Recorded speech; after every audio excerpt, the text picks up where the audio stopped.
Good Friday afternoon to you. Hope you're having a great day and your weekend is off to a great start. Thanks for joining us on Sports4CLE. Plenty to talk about today.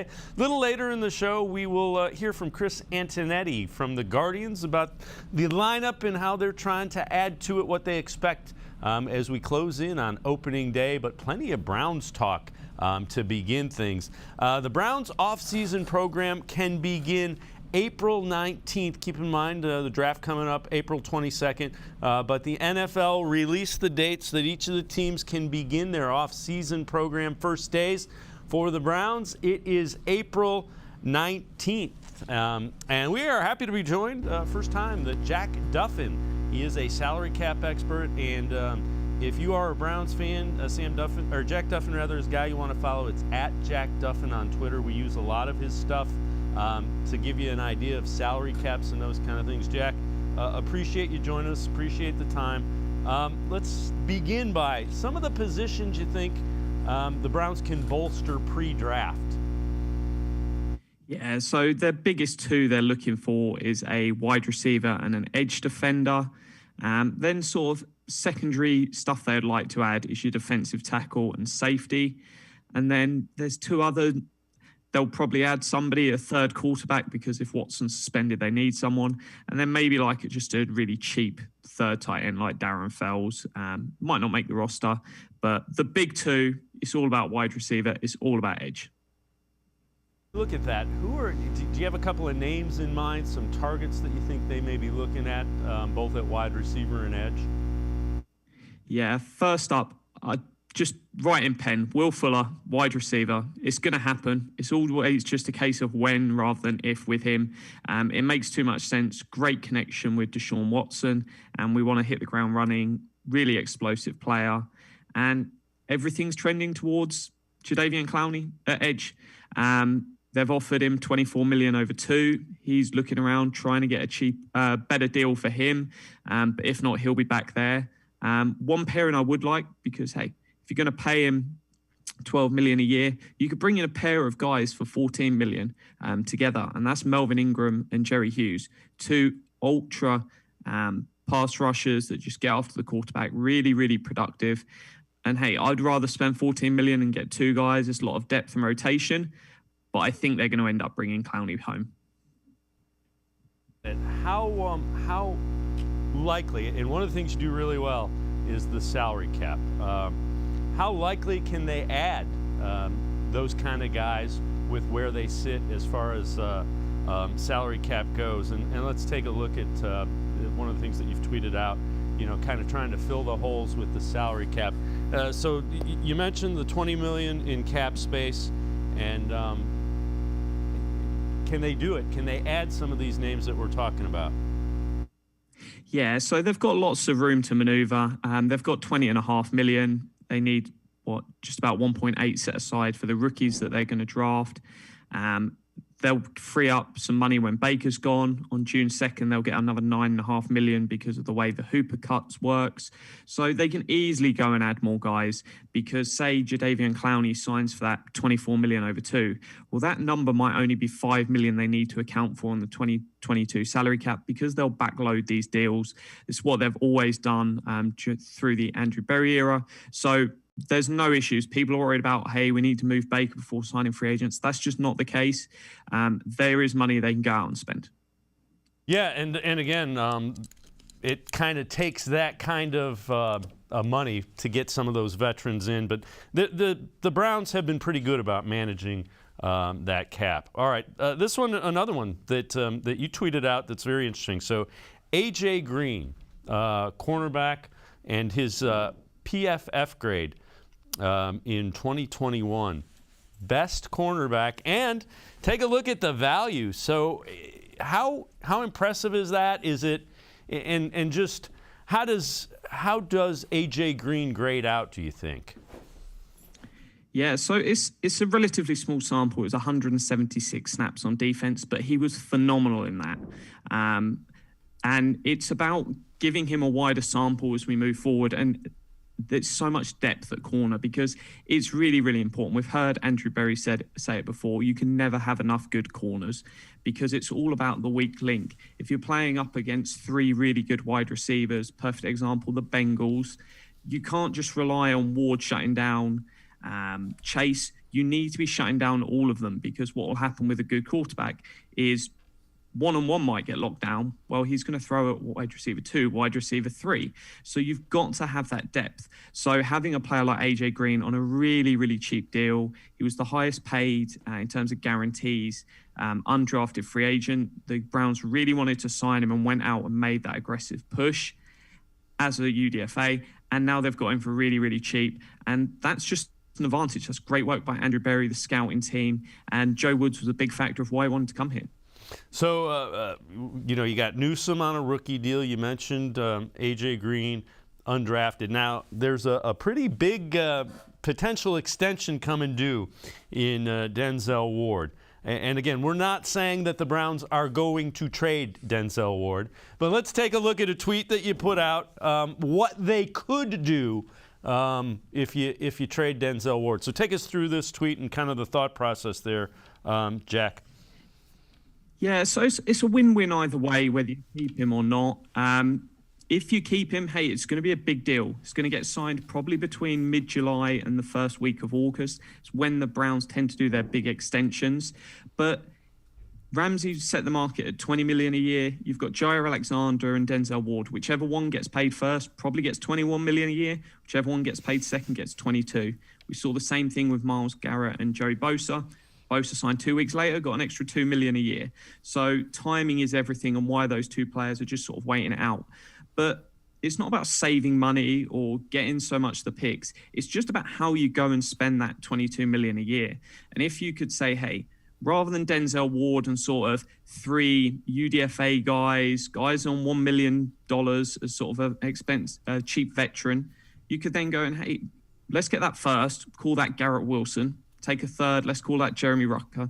And then you go and spend that $22 million in free agency. Well, we could talk about that being Clowney and Stephon Gilmore. So you bring in a really great corner in Gilmore.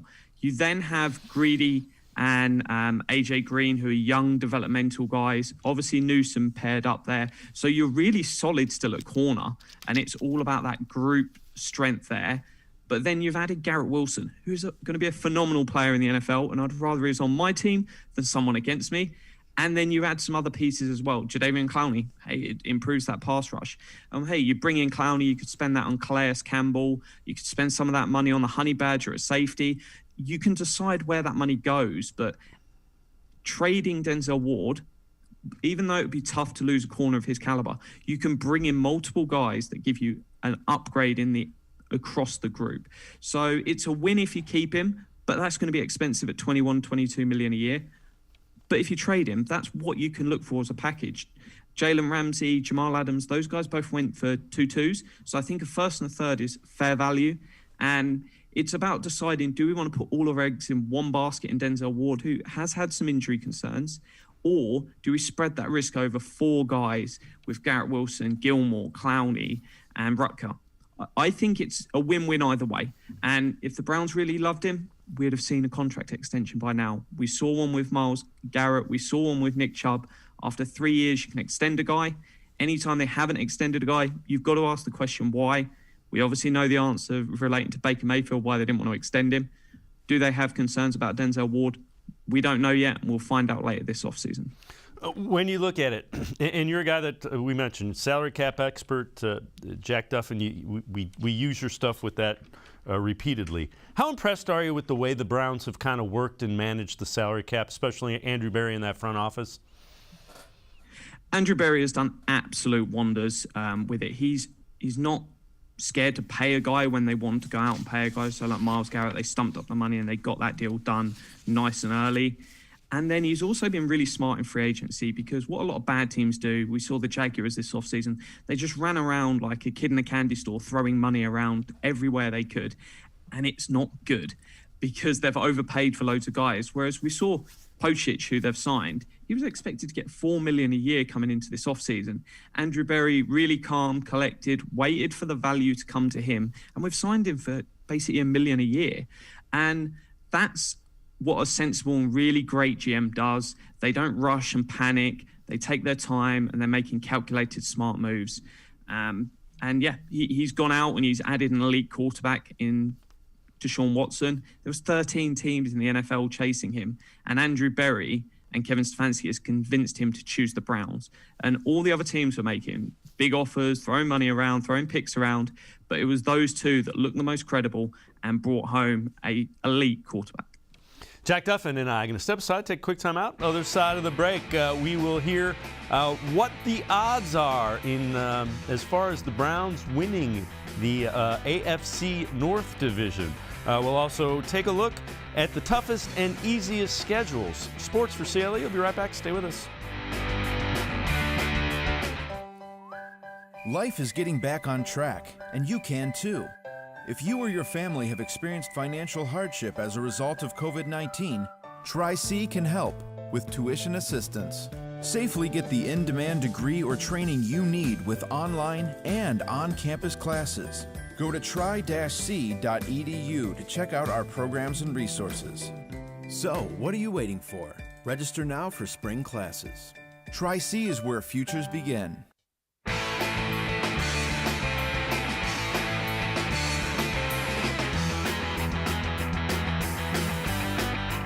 We continue talking Browns with Jack Duffin, a salary cap expert. So let's take a look. The Browns are the odds-on favorite to win the AFC North. Now, one thing that factors into that, the Deshaun Watson possible suspension. Let's listen to what they think on ESPN's Get Up. We don't know exactly what the suspension will be. We can look at precedent, but people have to understand there's a different procedure in place. Under the new CBA, the discipline will be handed down by a jointly appointed disciplinary officer, a former judge, that the NFL and the NFLPA agreed on. So when Roger Goodell's talking at the owners' meetings, he's saying basically it's not going to be me that suspends him if anybody does. So it's hard to know for sure. He's still under investigation. The investigation could continue, indefinitely, could last into the season, theoretically, which means discipline wouldn't come, if any does, until that time. So uncertain on timetable and obviously uncertain on the result. Yeah. I think that's an important point. I want everyone to, I don't know that everyone has grasped that, but it is a new procedure now. You can throw out precedent, at least to some degree, we would think. We don't know how it will impact this. And Jack, it's very interesting because there will be an NFLPA side to that. So that's something that, you just have to let play out. But with Deshaun Watson, Browns figure to be a much better team, I believe. Oh, without a doubt. The whole NFL is about elite quarterback play, and we've got an elite quarterback now, and that results in more wins. So it's where it's going to go. In terms of suspension, the commissioner said he's not going on his exempt list, which is a really interesting step there. I think it's probably a case of 6 games when we eventually get there, but if they don't want to enact anything until the civil cases are dealt with, this could easily be 1-2 years. I'm not a lawyer, but from people I've listened to, these things can take a lot of time. So we could easily go through this season if they're going to wait till the civil cases are resolved. And the suspension could be a problem for next year or even further into the future. So it's going to be interesting to see how the NFL and NFLPA deal with this. Yeah, I agree. All right, one of the things that you kind of took a look at that we're going to go down the road as far as what can you expect with Deshaun Watson, and we both agree he's one of the elite quarterbacks in the NFL. This is in terms of player personnel grouping. So now it's important to note, for reference purposes, when we refer to 11 personnel, that's 1 running back, 3 wide receivers, and a tight end. 21 personnel is 2 running backs, 2 wide receivers, a tight end. 13 personnel, 1 running back, 3 tight ends. Bottom line is the Browns, and this is something that you showed us with the elite quarterback, and when we look at that, the Browns played with 3 wide receivers 25% less than teams with an elite quarterback. And let that sink in. And you see the 3 tight ends 15% more than those teams. So everybody knows that the NFL is kind of a wide receiver, quarterback, pass-driven league. That's showing you that elite quarterback play 68% of the time. Almost 70% of the time they have 3 wide receivers. Browns were under 50 last year. Do you expect to see more of that with Deshaun Watson, 3 wide receivers, kind of open things up a little bit? Yeah, so Kevin Stefanski did a great job of compensating for Baker Mayfield, and we're going to see a lot more passing on first down. So expect to see first down being more of a passing down. We did see quite a bit of that in the second half of 2020 when Baker Mayfield actually had his best stretch, was when we went to a pass-first offense, because that just leads to more points. We're going to see times when the Browns are carrying sizable leads at halftime, which will be a change of tone from the last sort of 5-6 years. We're going to see them really step on the throat of teams and go for the win in the first half, because if you can put yourself so far ahead that you can grind out the result in the second half and keep toe-to-toe at that point, that's where they're going to go. But it's a passing league. If you want sustained success through the season and into the playoffs, it has to come through passing the ball. And the front office know that. The coaching staff know that. Their statement in adding Deshaun Watson shows they really understand that. So the other thing that is playing in the favor of the Browns is the strength of schedule. And again, this is something that you tweeted out. Keep in mind that they finished 3rd. So as far as the AFC North goes, easiest schedule in the AFC North, 3rd easiest in the AFC, 9th easiest in the NFL. That's setting up the way you would want it if you are Kevin Stefanski, the Browns, and Andrew Berry. Yeah, you've still got to win those games, but I'd rather start with an easier schedule than start with the hardest schedule and work my way to the playoffs. So, no, we're in a really, really nice spot, and it's up to the team to really hit the ground running and go for it. Everything's setting up really well. They'll keep adding more talent through free agency, through the draft, and then they already had one of the most loaded rosters in the NFL, and then you add a quarterback like Deshaun Watson, and who knows how high the ceiling is for this team. If they can pull everything together, they're easily going toe-to-toe with the Chiefs, with the Buffalo Bills. And that's not just for 1 year. We're talking about them doing that for at least the next 5 years. Yeah, and again, keep in mind the challenge is your division's pretty brutal with the Ravens and the Bengals. The Steelers always seem to find a way to be competitive. So the North is a tough one, and we'll talk a little bit about that a little bit later. All right, this was another one that I know you saw and kind of alerted us to. Number of prime seasons remaining among certified good players by age and position. So it looks like quarterbacks can keep playing forever. As our producer said, Tom Brady is kind of skewing that number. But the thing that's interesting, look at running backs, rather. You get to 30, 31 for a running back, that's a struggle. The interesting thing, so the shelf life on wide receivers is a little bit longer as well. And it's important to note, Jack, and I know you will realize this, Andrew Berry is very cognizant of ages, contracts, and it factors into some of the guys. They look at that with the players they will draft in the draft as well as their age, how old they are, because by the time you get to the second contract, you want those guys still in the prime of their, as far as the age goes. Yeah, if you're drafting a guy on day 1 or day 2 of the draft, you're looking at 8 to 10 years because you want that commitment that they're not just going to have 4 good years on their rookie deal. You want them for a second contract. So you've got to be really cognizant of how old they are, because if you draft a guy that's 24 and say the cliff starts at 30, well, you've got 6 years. Draft him and he's 21, well, you've got 9 years. And so that is a really, really big factor. And then if we look at roughly what they draft, if we're looking at players' age week 1 of the season, players have taken day 1 or 2, 6 out of the 7 have been 22 or under on week 1 of the season when they were drafted. Jordan Elliott's the exception there. If we look at day 3, add on an extra half a year just because they're able to go slightly more flexible when you get to day 3 of the draft. But 22 and a half, 6 out of the 8 were under that. And that is Demetric Felton and Richard LeCount, who are the only 2 guys over that. So really focus in on age of draft prospects. They might make some odd exception, but that is a really, really important thing to this front office because they're not interested in let's go all in for 2 years and then who cares what happens to the franchise. These guys want to create sustained success for the next 5 and 10 years. And that comes through all sorts of decisions, starting with how old are the players you're drafting? Because there's no point drafting a guy for 6 years if you've got a 10-year aim for being competitive for all of those 10 years. Jack Duffin and I are going to step aside, take one more time out. Other side of the break, we turn our attention a little bit to the draft, what the Browns might do. We'll also dive into the whole Baker Mayfield situation and what might be ahead for Baker Mayfield. Sports4CLE, be right back. Stay with us. The Ohio Lottery Partners in Education program recognizes role model students and teachers from across Ohio. Nominations can now be done completely online. To nominate a deserving teacher or student, go to ohiolottery.com. In the About section, find Partners in Education. There you will find links to the nomination forms. Students kindergarten through 12th grade can be academic all-stars. Teachers can be honored as a Teacher of the Month. The Ohio Lottery Partners in Education, where stars shine.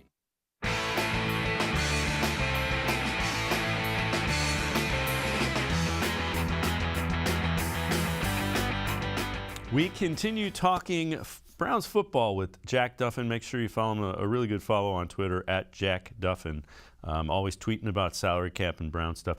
Jack, let's turn our attention to the draft. What do you think the Browns do in the draft? So they won't be trading up dramatically. People have asked, hey, are they going all the way up to the first round? It's just not going to be the way, because they need to consistently pick well to add these young, cheaper players to balance out the Myles Garrett, Sean Watson, and these other big contracts they'll offer. So 3 guys I keep an eye on at pick 44 is wide receiver George Pickens, wide receiver Sky Moore, and edge defender Drake Jackson. I would say they're the 3 you're most looking like to be the pick at 44. Obviously, who knows?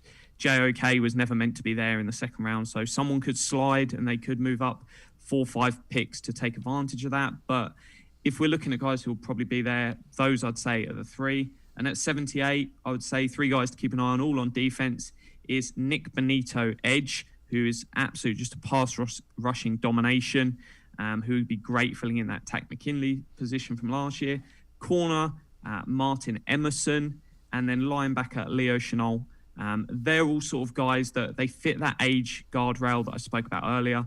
They're athletic, and they're going to come in and be really great players for the Browns for the next 5 to 10 years.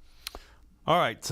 We've had a couple of people call and email us that are concerned about the salary cap, not this year, but next year, because you have Myles Garrett, you have Deshaun Watson, potentially a Denzel Ward extension.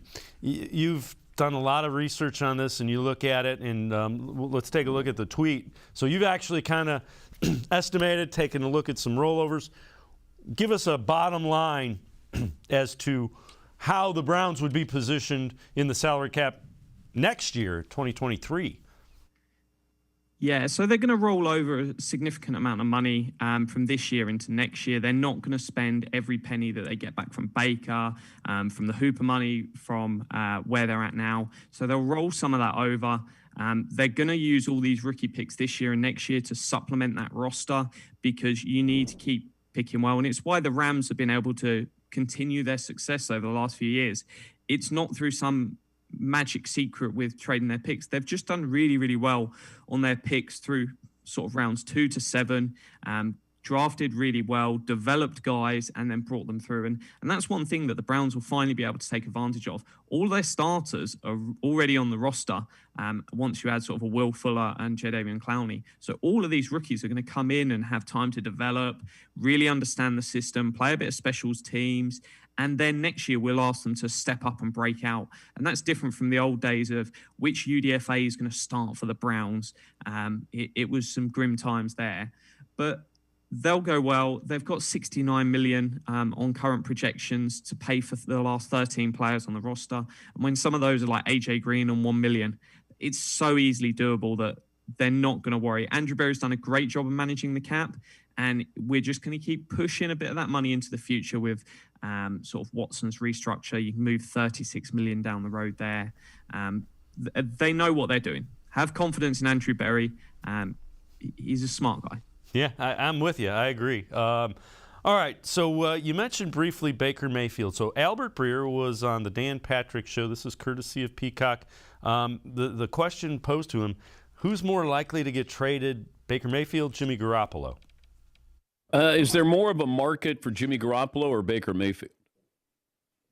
I would say there are more teams that would be willing to go with Jimmy Garoppolo as their starting quarterback right now. I think the issues of the two guys are separate. I think there are teams that would roll the dice on Baker and say, okay, like if you're Seattle, like maybe I'd bring in Baker to come and compete with Drew Lock, but I'm not going to do it at $18.858 million. And so Baker, I think, is purely the money. And there's not a team out there that's willing to lock him in as their starting quarterback. And if you're not willing to lock a guy in as your starting quarterback, you're not going to pay him $18.858 million. So I think ultimately maybe this comes down to Cleveland eating some of the contract and taking some of the money on and then trading him for whatever, a day 3 draft pick. Whereas with Jimmy, it's about the shoulder. Fair enough. All right, Jack, we'll get into the salary cap ramifications of the Browns eating some of that salary in a minute. Do you think they trade him before the draft? Do you see is there any scenario where Baker Mayfield is part of the Browns after the NFL draft? Going into OTAs or training camp. Yeah, so I think he'll still be there during that time. I think you're looking potentially sort of final camp nearer sort of the season when they'll move him, because it's all about supply and demand. At the moment, there's two quarterbacks that no one's enamored with. You can't get excited about Jimmy G or Baker Mayfield. That's just the level of quarterback they are. They're good, they can start, but they're that bridge quarterback to a future solution. So they'll wait until the market value is right. And if we look at Howie Roseman, the Eagles GM, which is Andrew Berry's mentor, he waited. And what happened was Teddy Bridgewater went down for the Vikings and they got a first and more for Sam Bradford, who everyone knew wasn't a great quarterback, but needs must. And it's all about measuring the market. So wait for the time to be right and they can move him on. I feel confident they'll go. They might have to eat some of that money and that's perfectly fine, but they will look to get good value. I think I've always said from day one, it looks like Seattle, probably a conditional third that becomes a second if he plays sort of 75% of snaps.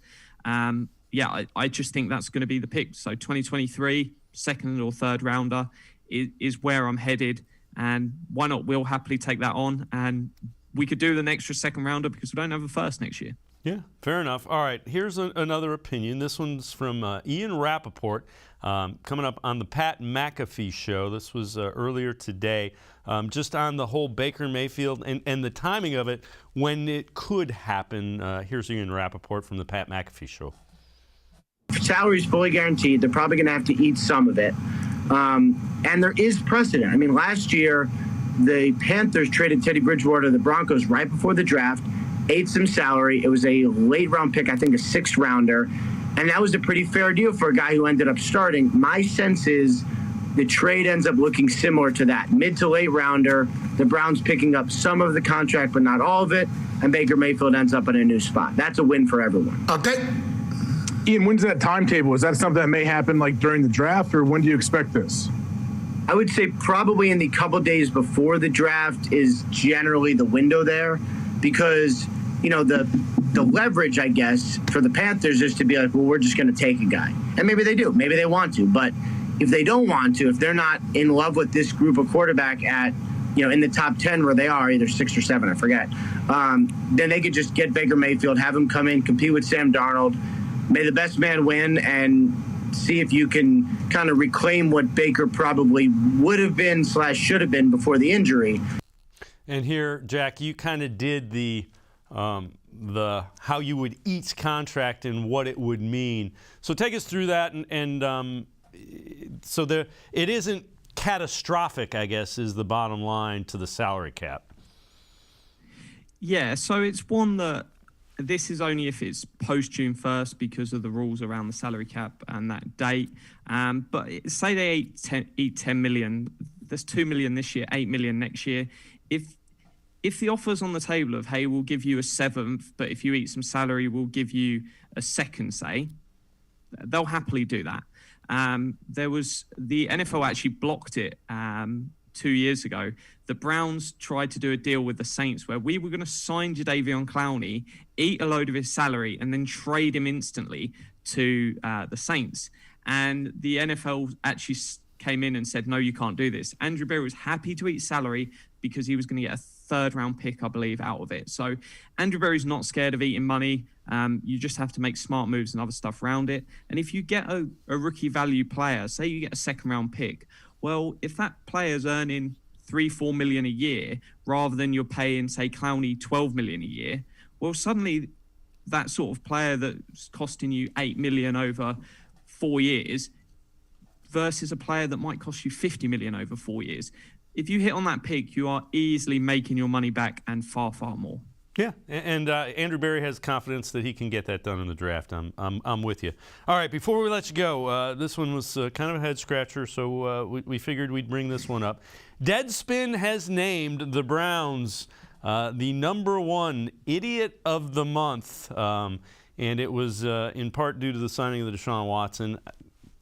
Okay, I disagree, but and you see the statement in the investigation. They didn't like the press conference. Again, I get it. I get what they're saying. The Deshaun Watson move is a PR thing that they will have to deal with. As a football move, it's a pretty darn good move.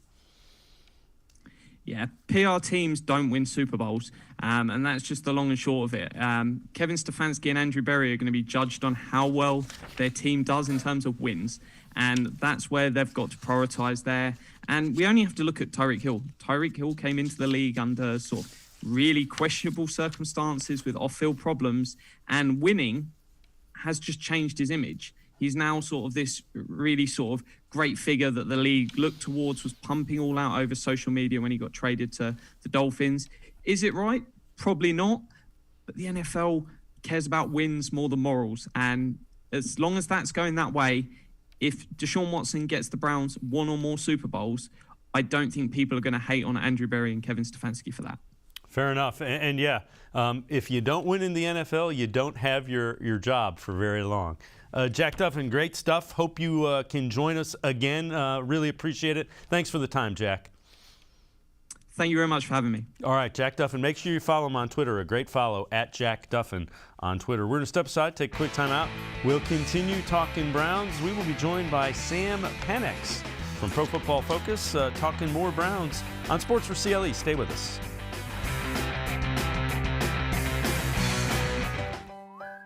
Life is getting back on track, and you can too. If you or your family have experienced financial hardship as a result of COVID-19, Tri-C can help with tuition assistance. Safely get the in-demand degree or training you need with online and on-campus classes. Go to tri-c.edu to check out our programs and resources. So, what are you waiting for? Register now for spring classes. Tri-C is where futures begin. The Ohio Lottery Partners in Education program recognizes role model students and teachers from across Ohio. Nominations can now be done completely online. To nominate a deserving teacher or student, go to ohiolottery.com. In the About section, find Partners in Education. There you will find links to the nomination forms. Students, kindergarten through 12th grade, can be academic all-stars. Teachers can be honored as a Teacher of the Month. The Ohio Lottery Partners in Education, where stars shine. I am powerful beyond my wildest imagination. I will define my future. I will keep challenging myself to improve. Because I am a future leader of this great nation. I will be responsible for raising a beautiful family. And educating not only my generation, but many more to come. I will make a difference in my community. And I will stand up for what I believe in. I will not settle for simply chasing my dreams. I will achieve them. Because I was given a chance. An opportunity. A home. At Family, Career, and Community Leaders of America. The ultimate leadership experience. FCCLA has been one of the greatest experiences of my life.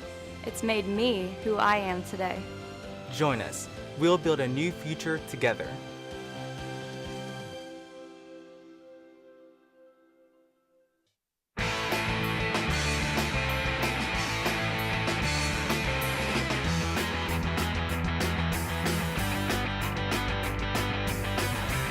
We continue talking Browns here on Sports for CLE on this Friday afternoon. Let's head to the voicemail of Truth and Reason. This one about a wide receiver that this caller thinks some folks are just overlooking. Yes, I think a wide receiver, Jakeem Grant, I think has probably been lost in discussion as far as wide receiver for the Browns. I know he was a Pro Bowl kick and punt returner, but I think he could factor into the wide receiver group. He's fast, he's tough, he manages to get lost on the field. And just looking at his tape, I think he could be an explosive player. Not saying he's number 1 or 2, but I think he could factor in. What do you think? As always, we appreciate all of the voicemails. And yeah, I agree with you. Let's welcome in Sam Penix, Pro Football Focus. Sam, I agree. I think Jakeem Grant, I'm probably guilty of it as anybody. He is a decent wide receiver that gives you there's a skill set. I'm not saying he's a guy that you're going to give 60 receptions to, but he can make some big plays happen. Yeah, he's a really interesting player. They kind of tried this type of guy with JoJo Nats in the past 2 years, but Grant is definitely more of a receiver than Natson is. He obviously gives you the punt return and kick return threat, but he's definitely made some plays on offense for the Dolphins and the Bears, excuse me.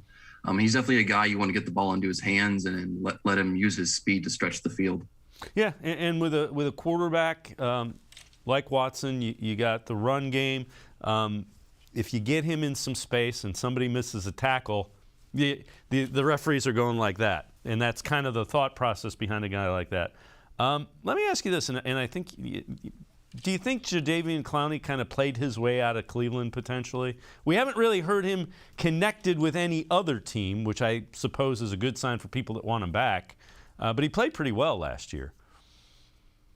Yeah, I think in his mind, maybe he did play himself out of Cleveland, just in regards to the market that he thought he'd have. And at this point, maybe that hasn't materialized the way he expected. And that's kind of happened the past 2 years, after his final season with the Seahawks and then, the injury that he had with the Titans. So it's always kind of been, money with him has been the main issue. But, last year the Browns were able to get him at a really low price because of that injury and because, he just didn't have much of a market. And then after a really good season last year, I guess he thought there'd be more interest, and maybe that hasn't happened. So I think there's reportedly the Browns have an offer on the table for him. So it's just a matter of time, waiting, hey, this is what we're willing to offer you, and, take it or leave it. And, they'll wait it out and see, what happens. And as you mentioned, historically, Clowney is somebody that doesn't really sign terribly early. How realistic is it for Jarvis Landry to come back, do you think? I wouldn't say it's super realistic. It just seems like, this entire offense, as far as the, skill position groups, it's been focused on getting more dynamic instead of less dynamic. And I don't really see what Landry offers you that, someone else can't. And there are better slot receivers on the market, anyways, if they were to go that route instead of getting a guy in the draft, which I think they're looking to do. All right. Who are some free agents that make sense for the Browns that you think? Some guys that you think they may be looking at that there's a possibility that they could bring in? Yeah, I think Will Fuller makes a ton of sense. He has that chemistry with Deshaun Watson, and he had a really good 2020 season before signing with the Dolphins and not doing much there due to a few different reasons. But he makes a ton of sense just because, he gives you that field stretcher that they want on the outside, because neither Donovan Peoples-Jones nor Amari Cooper is really that burner. And Anthony Schwartz, isn't really ready to contribute at this point in his career, which is fine. He's a developmental player. But Fuller would give you that true deep threat on the outside, and I think that would really unlock the next level of this offense of what it's supposed to be. Another guy that they could look at on the defensive side is someone like Calais Campbell. We've had to deal with him in the AFC North for the past few years, getting up there in age, but he can still be a really effective player. Same thing with Akeem Hicks. I think he could be a really interesting add on the defensive line at one tech. They need a guy who's really powerful and violent in there. So Those two guys would make some sense. And then you have someone like, a Kareem Jackson to add some depth in that safety room since they let MJ Stewart go and they haven't brought back Ronnie Harrison yet. And then, there are some other linemen like, say Sheldon Richardson, that a return there would make some sense. Brandon Williams and Eddie Goldman, some more, one techs that could make an impact here. Because right now, the Browns have Tommy Togiai, Jordan Elliott, and Taven Bryan in that DT room. And really, you don't want to go into the season with any of those guys being your starter. So they need to definitely do some additions in that room. And the draft probably isn't the way to do it because it's not a great DT class. And that position tends to take a few years to make an impact anyways. Yeah, very true. All right, Sam Penix and I are going to step aside, take a quick time out. Other side of the break, we'll kind of flip things around, take a look at the draft, what the Browns might do in the draft. We'll also head back to the voicemail of Truth and Reason. We'll be right back on Sports4CLE. Stay with us. Life is getting back on track, and you can too. If you or your family have experienced financial hardship as a result of COVID-19, Tri-C can help with tuition assistance. Safely get the in-demand degree or training you need with online and on-campus classes. Go to tri-c.edu to check out our programs and resources. So, what are you waiting for? Register now for spring classes. Tri-C is where futures begin. When it comes to selling you a mattress, most retailers are handing you a long line of extra steps that drive up costs and create confusion. At the Original Mattress Factory, we simplify the mattress shopping experience by building mattresses and box springs in our own local factories and selling them direct to you. It's short, sweet, and simply makes sense. So experience more than just a mattress store. Experience an original, the Original Mattress Factory. The Ohio Lottery Partners in Education program recognizes role model students and teachers from across Ohio. Nominations can now be done completely online. To nominate a deserving teacher or student, go to ohiolottery.com. In the About section, find Partners in Education. There you will find links to the nomination forms. Students kindergarten through 12th grade can be academic all-stars. Teachers can be honored as a Teacher of the Month. The Ohio Lottery Partners in Education, where stars shine.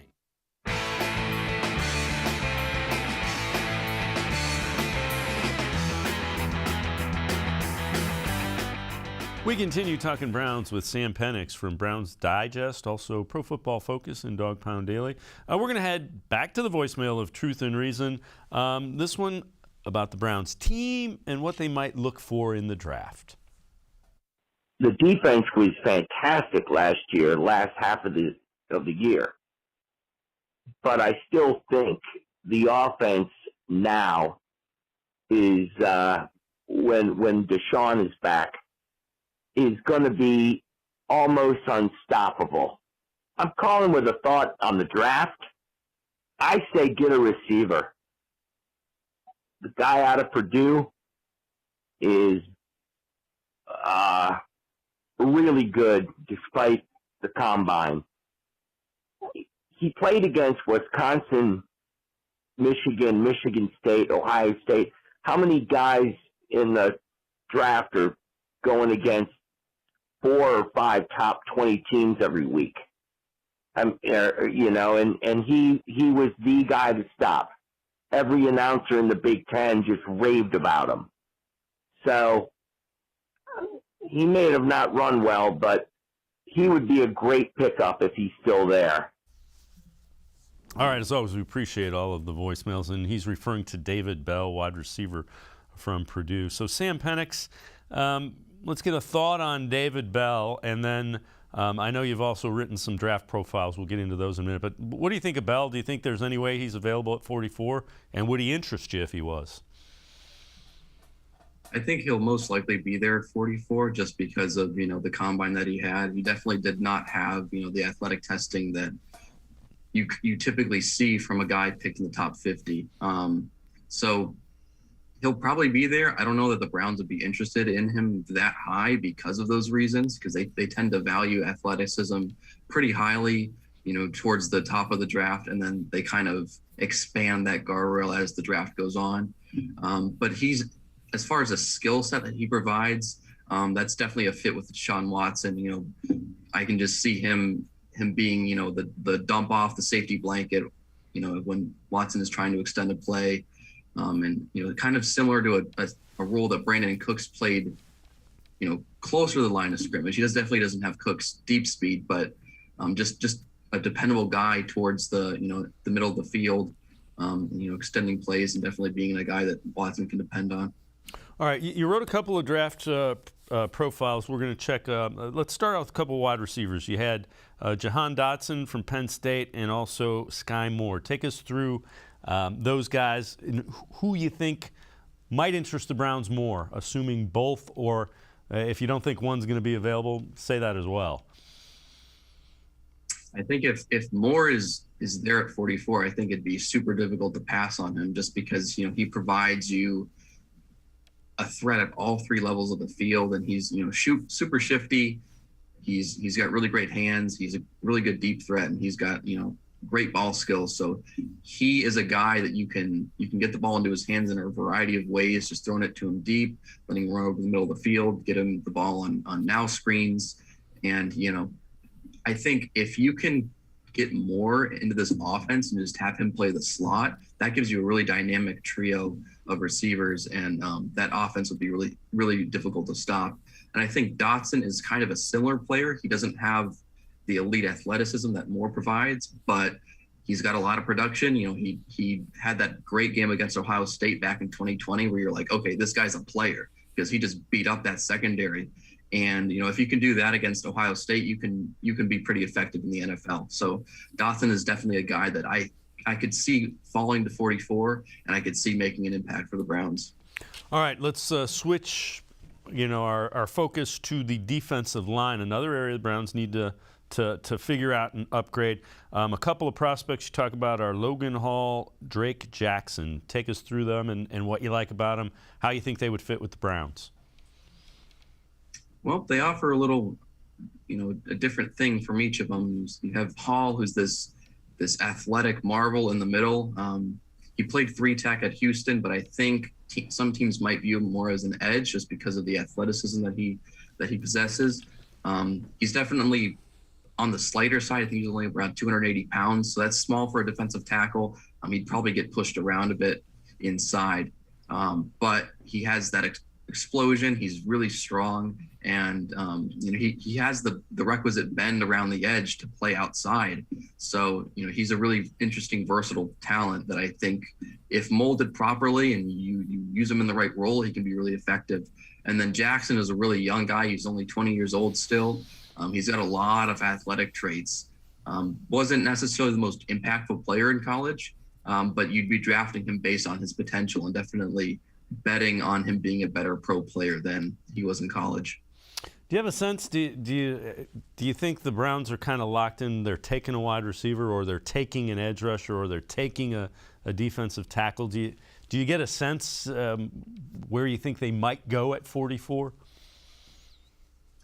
I'd be very surprised if it weren't one of those three spots. And the problem is right now that they have a need at all three of those spots, right? And going into the draft, you don't want to be pigeonholing yourself into picking one of those positions because your top target may not be there. And I think they want to have that flexibility where they can say, okay, we have these three needs, but we have established veterans at all positions as well. So we don't need to rely on pick 44 to be an impact starter for us right away. And that gives us the ability to just select the best player from these three groups. And so I think they need to make these free agency additions at receiver, at edge, and at defensive tackle in order to help them be able to do that. So the back end of free agency will impact that pick 44, and yeah, that makes a ton of sense. Do you have any sleepers that you know, guys that later rounds that you think the Browns might be interested in, just names to listen for Browns fans?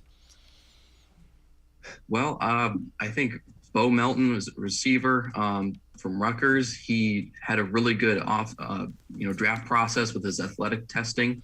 He's got some nice tape, so I think he's a guy on day 3 if he's there. And the Browns haven't maxed out the receiver room yet. I think he can be an impact guy on special teams, at least right away, and a developmental player behind the rest of the talent there. Someone on the defensive line, Thomas Booker, he's a freak athlete, and he's got some really high level reps, but it's the consistency with him that needs to be there. But he's a really intelligent person, and I think if they get him into the building and they're able to kind of develop his hand usage and get him more consistently playing to the level of his talent, he can be a really good player for them. And then I think Daniel Bellinger, the tight end, I think I think he just makes a ton of sense for this team because, they moved on from Austin Hooper, which was a move that was easy to see coming. And Bellinger is just a tremendous athlete for the position. And, he'll need some seasoning, but they can play him behind Njoku and Harrison Bryant and just let him develop. So I think Bellinger makes a ton of sense on day 3. Sam Penix, as always, man, great stuff. Appreciate the time and the insight. Thanks very much, Sam. No problem. Thanks for having me. All right, Sam Penix. Make sure you can read him. Dog Pound Daily, Browns Digest, Pro Football Focus. Really good stuff, breaking down some draft prospects as well as some free agents. We're going to step aside, take a quick time out. We turn our attention to the Cleveland Guardians. Baseball opening day, less than a week away. Sports4CLE is talking baseball. When we return, stay with us. Life is getting back on track, and you can too. If you or your family have experienced financial hardship as a result of COVID-19, Tri-C can help with tuition assistance. Safely get the in-demand degree or training you need with online and on-campus classes. Go to tri-c.edu to check out our programs and resources. So, what are you waiting for? Register now for spring classes. Tri-C is where futures begin. When it comes to selling you a mattress, most retailers are handing you a long line of extra steps that drive up costs and create confusion. At the Original Mattress Factory, we simplify the mattress shopping experience by building mattresses and box springs in our own local factories and selling them direct to you. It's short, sweet, and simply makes sense. So experience more than just a mattress store. Experience an original, the Original Mattress Factory. The Ohio Lottery Partners in Education program recognizes role model students and teachers from across Ohio. Nominations can now be done completely online. To nominate a deserving teacher or student, go to ohiolottery.com. In the About section, find Partners in Education. There you will find links to the nomination forms. Students, kindergarten through 12th grade, can be academic all-stars. Teachers can be honored as a Teacher of the Month. The Ohio Lottery Partners in Education, where stars shine.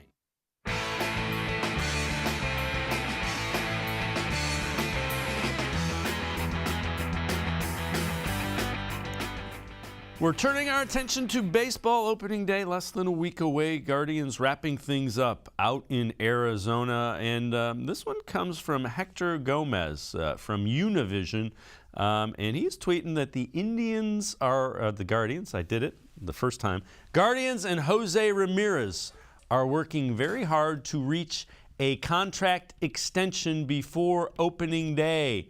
And again, Hector has been kind of delineating this.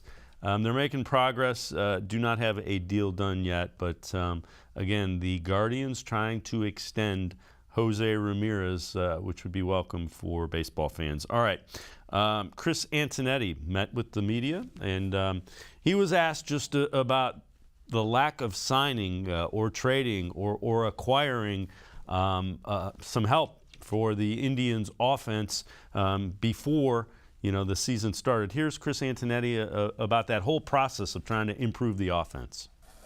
I mean, we did explore a number of things. I think, as I shared earlier, we tried to be targeted in our approach to both free agency and trades. We weren't going to make transactions just to make transactions. And in fact, we wanted to make sure we didn't put obstacles in the way of some of the opportunities for some of the young players we think are going to really contribute this year. And so we did have a subset and a target of players, and more often than not, they didn't end up here. So on that level, that can be disappointing, but it doesn't take away from my excitement of the group we have. And there have been other times when we didn't have those options to turn to internally, and therefore, net was a little bit wider and that we would have taken, almost anyone to fill a spot, and we don't feel like we're at that point. I mean, we're in the position right now financially to add for 2022. So I don't think that's the limiting factor for us right now. And our history suggests, I can't think of a time when we've been in a competitive position at the typical trade deadline or even the August deadline when there were opportunities to improve the team. In years we've been competitive, finances haven't been an obstacle to that. So again, Chris Antonetti talking about the Guardians trade or signing free agents. So the question becomes, how do the Guardians improve that offense? And that was asked as a follow-up to Chris Antonetti. We're counting on that young group of players to step forward and do that. It could be a combination of players that already have that major league experience and now need to take that next step of contributing at a higher level in the major leagues. And there will be some players that haven't yet had that major league opportunity, and we believe they'll get that this year and are hopeful they'll make the most of it. And again, the front office has been good about identifying and developing players. They need some of those young guys, particularly outfield, first base, infield. They need some more offense in that lineup. Well, one thing we do know, Shane Bieber will be the Indians, Guardians, starting day opening pitcher, and he will be the 12th pitcher in franchise history to make 3 consecutive opening day starts. He will do the 3rd for the Guardians, but that's a pretty nice list to be on. Kluber, Sabathia, Cologne, Feller, Perry, Masterson in between them, but that is pretty nice company for Shane Bieber to be in, as he will get the start for the Guardians in the opener. Before we go, each week in conjunction with the Ohio Lottery Partners in Education Program, we recognize role model high school students from all across the state of Ohio. Today, we head to Richmond Heights High School, home of the Division IV state basketball champions, and one of the guys that helped bring that home, Josiah Harris. Harris, not only first-team All-State in Division IV, but a really good student who already has his associate's degree. Next year, he will be a Division I college basketball player. Really good program.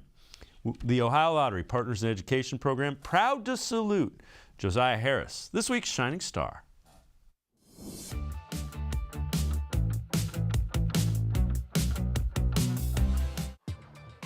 6'7" Josiah Harris has been a 4-year starter for the Richmond Heights Spartans basketball team.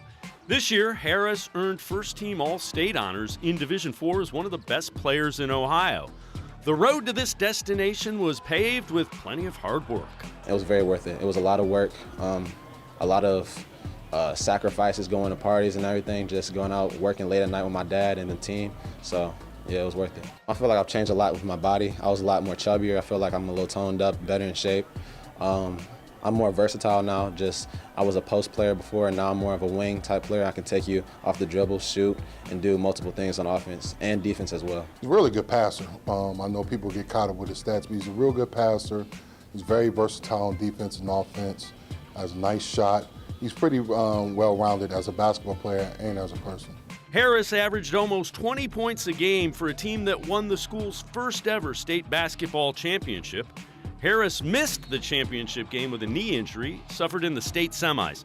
But Josiah was the Spartans' unquestioned leader on and off the court, and would sometimes even stop practices on his own if things weren't done the right way. It's just something we knew had to be done. The practices, it carries over to the games, and when we have great practices, we end up having great games, because practice to games is really the same thing. We didn't have to ask him, he assumed it. So that's the best part of it for a coach. When he first got here, he was just one of the guys, but now he is the guy as far as leadership, and his maturity and things like that have grown enormously. This year the coaches told me just expanding my role as a leader, because before I would lead by example, but this year I'm leading more as a vocal leader. So just doing that is great, and just helping the younger players on the team out, it's amazing. Next year, Harris will be taking his considerable talents to the University of West Virginia, a premier basketball program with a big-time coach in Bob Huggins. I'm very excited. I get to play for a legendary coach and just a winning program. I just can't wait to get down there on campus. The biggest thing he has to work on for the next level is going to be strength and getting used to the speed of the game and West Virginia will do a good job taking care of that. In the classroom, the transition for Harris to college seems to be pretty much seamless. He's been taking college-level classes for a couple of years and carries a solid B-plus average. He knows what his major will be next year at West Virginia. Communications, and I just got my associate's degree at the end of last year. So when I go there as a freshman, I'll have my bachelor's in communications at West Virginia at the end of that year. He's locked in, he's goal-oriented, he's a self-corrected person, so I see him doing good things on and off the court. If you know a student who deserves recognition, we want to hear about them, and you can nominate them completely online. Go to ohiolottery.com, find the About section. Click on Partners in Education. There you will see links to nomination forms. Nominate that student as an academic all-star, and they could end up being featured as our next shining star. Well done, Josiah Harris. First team All-State, headed to West Virginia, and he will have his bachelor's degree in communications coming from my job after 1 year at West Virginia. That's going to do it for this edition of Sports for CLE. We will see you back here Monday, 4 o'clock. Have a great weekend, everybody. We'll see you Monday at 4 on Sports for CLE.